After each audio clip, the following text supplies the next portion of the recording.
पूर्व सांसद रुबाब सईदा को श्रद्धांजलि देने बहराइच पहुंचे सपा राष्ट्रीय अध्यक्ष पूर्व मुख्यमंत्री अखिलेश यादव ने मुख्यमंत्री योगी द्वारा पुलिस भर्ती परीक्षा रद्द किए जाने पर भाजपा सरकार पर करारा वार किया है। अखिलेश यादव ने सरकार को घेरते हुए कहा कि सरकार की नीयत ही नौकरी देने की नहीं थी। अखिलेश ने कहा सरकार की लापरवाही से पेपर लीक हुआ है। सरकार की अगर नीयत साफ होती तो जिस समय पहला पेपर लीक हुआ था सरकार उसी समय कठोर कार्यवाही करती। तमाम परिवारों को इससे निराशा हुई है। अखिलेश यादव ने केंद्र सरकार पर वार करते हुए कहा कि सरकार की कार्यशैली से साफ लग रहा है कि भविष्य में देश की जनता से वोट डालने का अधिकार भी छीन लेगी यह सरकार। जिस तरह चीन और रशिया में वोटिंग नहीं है उसी रास्ते पर बीजेपी की सरकार जा रही है। सरकार की नीयत नहीं थी नौकरी देने की, और सरकार अगर चाहती होती नौकरी देने की, सरकार की अगर नीयत साफ होती तो जिस समय पहला पेपर लीक हुआ था उसी समय सरकार सख्ती से कार्रवाई करती और उसका परिणाम ये होता कि किसी भी परीक्षा का पेपर लीक नहीं होता।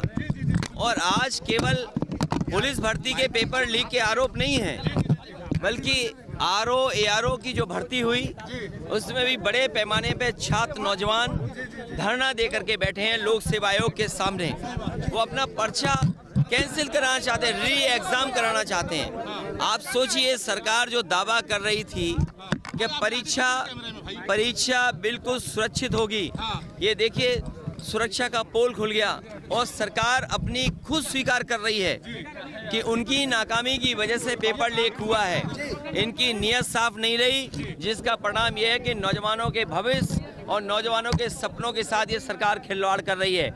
और ये सवाल 60 लाख 50 लाख का नहीं है, इससे जुड़े हुए 2.5 करोड़ परिवार के लोग हैं जिनके साथ बीजेपी ने धोखा किया है।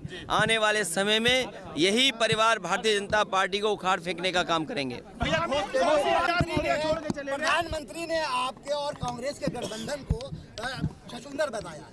नहीं, देखिए प्रधानमंत्री जी को नहीं, प्रधानमंत्री जी को अपने 10 साल बीजेपी को खासकर अपने 10 साल के कार्यकाल में उन्होंने कितना किसानों की आय दोगुनी की है। आप बहराइच, आपके बगल का श्रावस्ती, आपका बाराबंकी, गोंडा, ये वो ज़िले हैं जहां पर आम जनता खेतीबाड़ी से जुड़ी हुई है। क्या किसानों की आय दोगुनी हो गई? महंगाई का आलम तो ये है कि अगर हिसाब किताब लगाएंगे तो कई चीज़ों की महंगाई दुगनी हो गई। दाल की कीमत क्या थी? क्या हमारे